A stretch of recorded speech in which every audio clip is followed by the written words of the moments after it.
Hello and welcome! Today I have feature Friday number 3 for you guys. It was sent in by Carnivore81 and he is in the tier 9 German battleship Friedrich der Grosse. So this time it's a bit different because this time I actually don't like the way Carnivore is playing this. Don't get me wrong, the game is still pretty amazing, at least results wise and what happens, but I feel that he isn't playing right. I'm not saying that there is only one way to play the ship correctly. No, not at all. I just mean that generally the things that he is doing aren't things you generally should be doing when you're playing German battleships. Anyways, he spots an Izumo, broadside on, at maximum range. Well, since it's the start of the match, that's pretty much where you're going to spot them. But this salvo is incredible. 2 citadels right off the bat, and that's, well, 34,000 damage immediately in the first salvo against an Izumo. This is pretty incredible because German battleships are the least accurate at range of tier 9 battleships, well, of battleships in general. And the tier 9 and 10 ones actually have pretty poor range, and even at that range their accuracy is poor. Yet he got another 10,000 damage salvo. He's incredibly lucky, and well, salvo number 3 is coming up. Apparently the Izumo still hasn't learned her lesson and is still sailing broadside on. Although, let's be fair, at this kind of range you might think that, oh yeah, he got lucky once, he's not gonna get lucky again. Well, guess what? You're wrong, Izumo. Goodbye. And another 39,000 damage, 3 citadel hits. It hasn't even been 3 minutes into the game and he already has 83,000 damage. This is incredible. The luck is through the roof. Like, absolutely insane luck right here.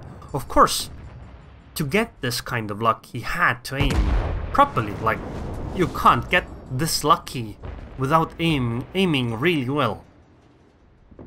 But this is something that actually does bother me, because if you can have that kind of luck, some people are very okay, so the way people often work is that when they think about how to do something, they learn from experience, and they learn from experience in a way where they take anecdotes really seriously. What I mean by that is that if something happens to you specifically, or somebody you know, like that one specific instance that somehow is really memorable, then you take what happened by heart. Even though statistically it might not be correct. This is why humans are really bad at gambling. Like, they might look at it and go, oh, I won, let's try it again. Because, you know, that strategy wins. But that doesn't really tell you whether the strategy is a winning strategy or not. Statistics would tell you whether it is or isn't. But one specific anecdote isn't. However, people are very likely to remember those specific anecdotes and are likely to play more in a way where it's consistent with, you know, that one anecdote they had. And if a person playing battleships, especially inaccurate battleships at range like the German battleships are, gets such results in a game where he absolutely devastates people that one time, they might erroneously think that, you know, playing at range is the way to go with those ships. But it isn't, because they are more inaccurate. Generally, if you play at range just like he is currently, you aren't going to have a good time. But this time, of course, he did, and this is why this match bothers me, and actually why I really wanted to show you guys. Because just because you had a great game, it doesn't mean that the way you played is right or correct or, you know, whatever you want to say in that regard. It doesn't, of course, mean that you shouldn't play it like this at all. Of course, there are situations where you need to be and should be playing at range as German battleships. But what I want to say is that generally, if you play at this kind of range like he is, like right now, look, he is literally the furthest person from the enemy team. generally, if you play at this kind of range, you aren't doing as well as you could if you were closer. Of course, there is one thing that is important in this current situation, or in situations like this in general, which is that this is a random battle. And in random battles, people often focus fire the first target they see, or the closest one, depending on the situation. So if you are a really good player, and you go up front, you are going to get focused down, and you will die. Invariably, you will die, because no matter how good you are, you will die. So if you sit back at range, and let other people who might not be as good as you are, you know, go first, and then they get focus fired, you might end up doing more on average in those matches. So there is this other point, which might make, you know, playing the way he is be the correct decision. Like, I've joked about this in the past, that if you want to have a great cruiser game, in like a US cruiser, you should AFK the first 5 minutes. And suddenly you're going to have better games on average. Obviously that seems like a joke, because, you know, if you're AFK for the first 5 minutes, you're losing out on 5 minutes of things you could be doing and trying to win. But because if I play, you know, I get into the game and I try to go for the objectives, I get there before my teammates often, and that means that I'm going to be the one focus fired, and this means that I'm obviously going to die much sooner in those games. And I won't have games as great as I would if I had essentially AFK'd the first 5 minutes. And I feel that this kind of sitting at range gameplay is exactly what causes people to stand off and not go for the objectives. Of course, in this match, Carnivore's team doesn't need to go for A. And it's okay if Carnivore sits back. Actually, it's even the correct decision. Like, if you look at the battleship that's at F1, the green one, that one is actually the one that's not playing quite correctly. Because they are ahead, they have the cap zones. So, because everybody knows, or should know at this point, that defending is easier than attacking in this game, they should be waiting for the enemies to push into them and not push into the enemies. But that Amage over there that is at F1 isn't doing that, so the Amage is obviously going to die. So at this point I've already watched the replay, but what happens here is that Carnivore starts pushing in, which, like I said, isn't exactly the correct decision, but it does highlight the strengths of the German battleship line, because at close range they are incredible. Like, absolutely incredible, because, for instance, if Carnivore fights that Iowa one-on-one at close range, the Iowa can't citadel Carnivore, because of the way German battleship armor is set up. But Carnivore can citadel the Iowa, so obviously that's going to be a massive advantage. And another massive advantage is, oh my god, 2 citadels on the Hagura. Wow! Okay, I mean, of course the Hagura is actually in like the sweet spot range, and now the secondaries are opening up on the Iowa. This should be a pretty good fight. But let's be honest, he really shouldn't be taking this fight head on. Of course, because it's a random battle, I mean, this is way more fun if you take this fight head on. And if he actually had gone into the front at the start of the match, then he wouldn't be able to go in as easily, because he probably wouldn't be at full HP anymore. And the Iowa is now showing broadside. Don't do that, Iowa. This is gonna go really, really badly. Oh, actually the Iowa got pretty lucky. Like, I really mean it. He only took 25,000 damage. He should have taken a lot more here. Because, you know, he was showing a flat broadside to a Friedrich.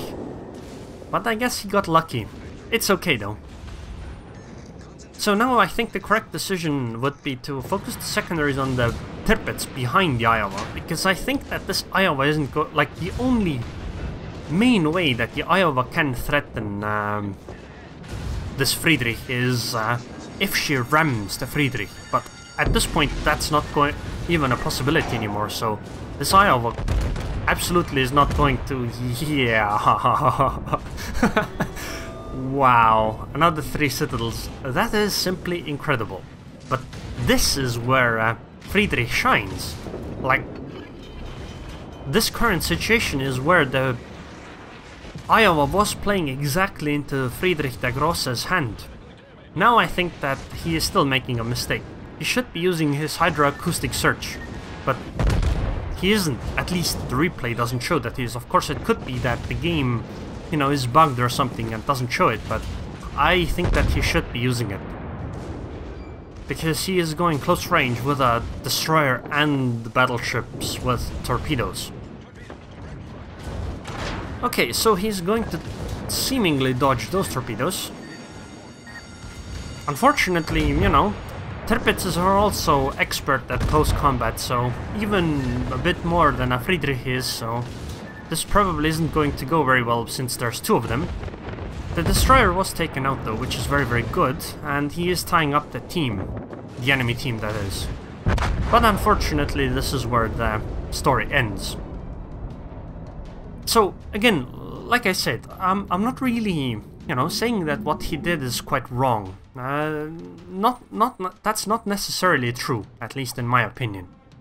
But I do feel that because people have these amazing results in, you know, in their matches where they aren't doing things correctly, or, you know, not the way they should be doing, but they just get really lucky, they might learn to do things the wrong way, and I think that this example is a very good one, where you might think that, oh yeah, this is how you should play Friedrich der Grosse, because look, that guy did 240,000 damage, I mean, that must be the way to play it. No, that's not true. So please try to keep an open mind on how to play ships. Even if, you know, your own experience in a few cases says otherwise. But I really like this match, because it seems like a good example to learn from. So thank you very much, Carnivore81, for sending it in, and unfortunately he didn't send me the screenshots of the results of the game, but we do know that he did 244,000 damage and got 11 citadel hits. So, you know, even if you exclude the part where he killed an enemy Izumo for like 85,000 damage right at the start of the game, it still would have been a very, very strong result. And most of that damage was actually going into the fight.